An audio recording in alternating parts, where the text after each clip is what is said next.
সরকারি কর্মকর্তা কর্মচারীদের বেতন কত হওয়া উচিত মতামত দিতে পারবেন নাগরিকেরা।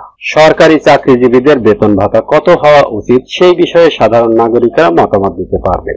বাড়ি ভাড়া, স্বাস্থ্য, চিকিৎসা ভাতা বাড়ানো উচিত কিনা তাও বলতে পারবেন। এজন্য সরকারি কর্মকর্তা কর্মচারীদের বেতন ভাতা নিয়ে সাধারণ নাগরিকদের জন্য মতামত জরিপ শুরু করেছে জাতীয় বেতন কমিশন 2025।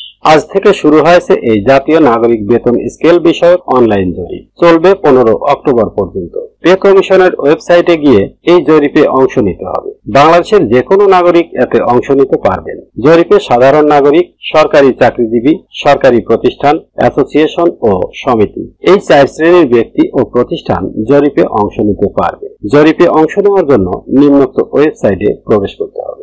গত 17 জুলাই সাবেক অর্থ সচিব জাকির আহমেদ খানের নেতৃত্বে 23 সদস্য বিশিষ্ট জাতীয় বেতন কমিশন 2025 গঠন করে বর্তমান অন্তর্বর্তী সরকার। জরিপে যা জানতে চাওয়া হয়েছে।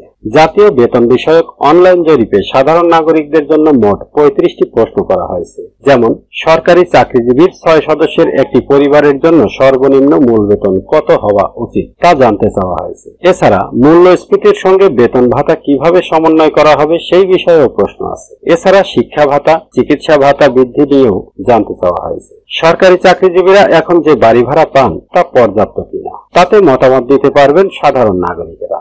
এছাড়া বেতন কম হওয়ার কারণে সরকারি চাকরিজীবীরা দুর্নীতিগ্রস্ত হন কিনা সেই বিষয়েও প্রশ্ন আছে। এছাড়া অবসর গ্রহণের পর সরকারি চাকরিজীবীরা যে সুবিধা পান তা পর্যাপ্ত কিনা এবং সুবিধা বৃদ্ধি নিয়ে মতামত দিতে পারবেন। বেতন কমিশন যা বলছে।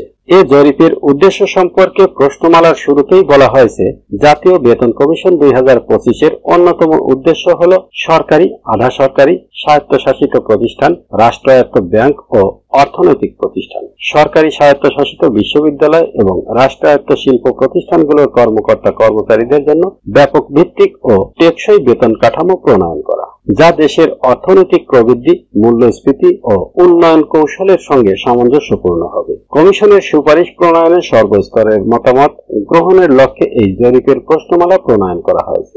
বেতন কমিশন মনে করে, জরিপে প্রাপ্ত সুচিন্তিত মতামতের ভিত্তিতে বেতন কমিশন একটি ন্যায়সঙ্গত ও কার্যকরী বেতন কাঠামোর সুপারিশ প্রণয়ন করতে সক্ষম হবে।